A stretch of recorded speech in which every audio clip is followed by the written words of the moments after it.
The untouchable True School Sports Empire proudly presents something the boxing game has been missing. Hey, what's going on? It's your boy BT, and I came here to talk some boxing with the thousands of True School Sports subscribers. Now, to my left, we have a man that really needs no introduction, for he is known the world over. It's the one, it's the only, it's Pops. Yeah, welcome here back to True School Sports, and let's talk some more boxing. Smash that like and subscribe button while you're at it. So now, your boy, El Diamante, El Bori, Felix Verdejo. He came back.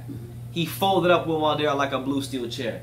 He announced himself back to the world. He looked like a real player at 135. And you know what? He's looking into the camera. He's letting people know. He's speaking with conviction in his heart and testosterone in his balls that he is back and that he wants to smoke with the top guys in the division. Now, Verdejo, he was speaking to the boxing scene recently. They published an article, so shout out to the fine folks at Boxing Scene, providing great boxing articles over the year for us fans. He made his intentions very clear as to what he wants to do. Right. Okay, coming out the heels of this Will Madera performance. He said, I quote, Vasyl Lomachenko is the #1 guy in the 135-pound division. He's the best lightweight in the world. More importantly, I want revenge for what happened in the 2012 Olympics. The message I sent was that Felix Diamante Verdejo of old is back, so everyone needs to be ready. I'm back. So there you have it. Felix Verdejo, he's not playing games with you fools. He's smacking you up and taking your lunch money. What you think? Yeah. Yo te voy a decir español primero. Okay. Para todos los puertorriqueños, Talk that Puerto Rican. todos Let's los go. boricos que están ahí, coja apoyo por este boxeador, porque él se va a levantar y va a seguir subiendo para arriba. Sí, él tuvo un atraso, pero se está levantando, y la última pelea que él tuvo, él brilló más que el nombre de él, el diamante. Él brilló más que el brillo del diamante.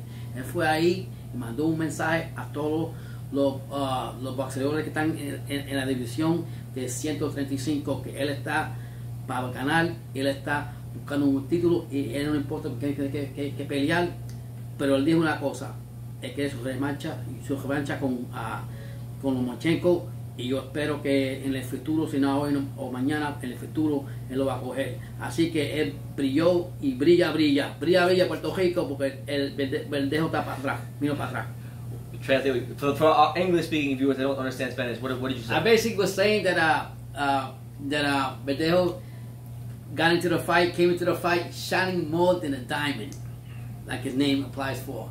His shine was brighter than his name, and he's going to keep climbing up.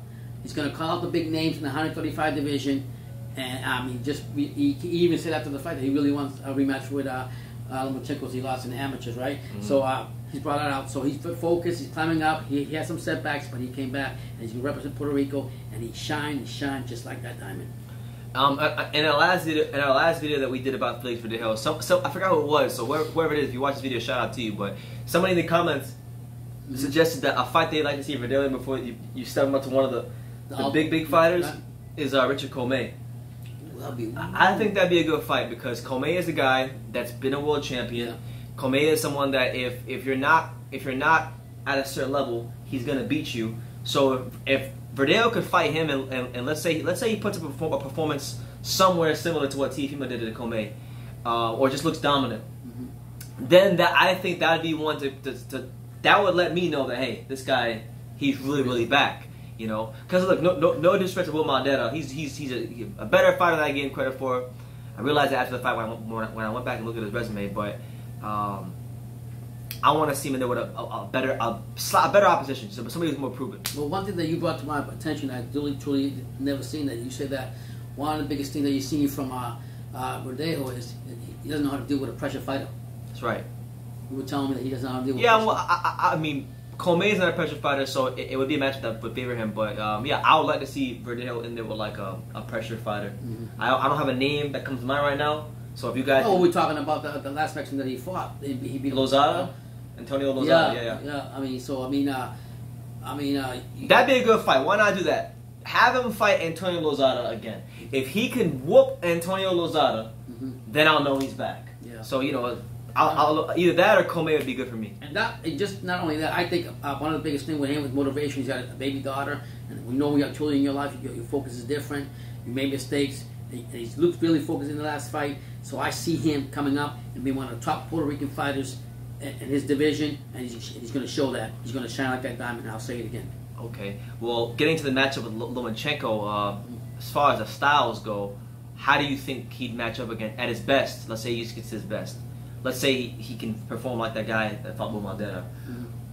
How does he fare against Lomachenko in your estimation? How do you think? What kind of chance do you give him? I'm going to give him, believe it or not, I would still favor Lomachenko 30-60.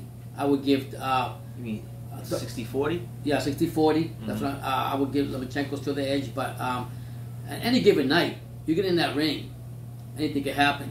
And if he's motivated enough and he's focused enough and he does what he's supposed to do and find a weakness in Lomachenko is very difficult to find, he's got a chance like anybody else. And I want to support him, even though I say what I say, I'm still going to support him. There was talk. There was talk last year on April. Bob Arum was talking last year in April. I remember I did a video about it about Verdejo. If he starts to look good at some of these fights, and this before Teofimo Lopez got a belt, he was saying that if Verdejo starts to look good at some fights, that he might throw in there with Teofimo. So I say that to say there's a possibility, and you guys know where I'm going with this. You guys know where I'm going with this. Yeah. I think Teofimo's going to stop Lomachenko, so I don't even know why he's talking about Lomachenko. He's talking about Teofimo Lopez. Yeah. What if Verdejo fights Teofimo? How would you see that matchup playing out? Honestly, my heart's telling me right now, I love my Puerto Rican fighter, but Teofimo will fold him up. I'm just being honest. That's what I feel right now. I'll support him, but I gotta talk real too. Teofimo will fuck him up. Yeah. You know, a lot of people say that Verdejo, a lot of people, when I say a lot of people, I mean Timothy Bradley. They say Verdejo has the best jab at 135, but you know that's a company man. Company man is the company man just wants brownie points, man. If he wants brownie points, go somewhere else. Don't come over here talking your jam. I mean, you're gonna lose your job, but if you're sitting here and you keep, I don't want to say, butt kissing, top rank, you're doing a good job of it. But be real, Timothy. Let's talk real. Yeah, well, I think Verdejo has a very good jab. You could probably say it's a top 3 jab. I wouldn't say it's the best jab in the division because he has ever displayed his jabbing prowess against any top level opposition. And I'm gonna tell you guys something. You guys sitting here saying that Teofimo Lopez is just you guys think he's just some come forward brawler fighter. He hasn't fought anybody that's had to make him get his boxing skills out yet. But this is a guy that was a very decorated image of Teofimo Lopez. So what I'm saying is this: don't be surprised if he fights a guy like Verdejo. If you see that jab on full display, or even Lomachenko, he's got more boxing skills than you guys know. The thing about Teofimo, he's got speed. He's smart in the ring. He's definitely got power. Definitely got power. A lot of people, I look at him as a villain, but I put respect to him. Look at what he did to Comey. I thought I was gonna go along with that fight. Yeah, I really did. That was a surprise how he knocked the shit out of him. So guess what? He's sending a message to everybody too. And I've been saying it. Teofimo called a lot of people out. He's been calling Haney's, the Lomachenkos, who else was in that? Hey, listen, I gotta go. God bless. He'll take over. There you go. So listen. Yeah. Well, I wish Verdejo the best. I really hope he does well with the rest of his career. Looking forward to seeing what Top Rank does next. But let me know what you guys think. Who do you want to see El Diamante, Felix Verdejo get in the ring with next? I'd love to hear what you guys got to say in the comments down below. Make sure you take the time to subscribe. And like I say in every single one of these videos, you can love me or you can hate me, but I'm just kidding from doing it. So until next time, take care, guys.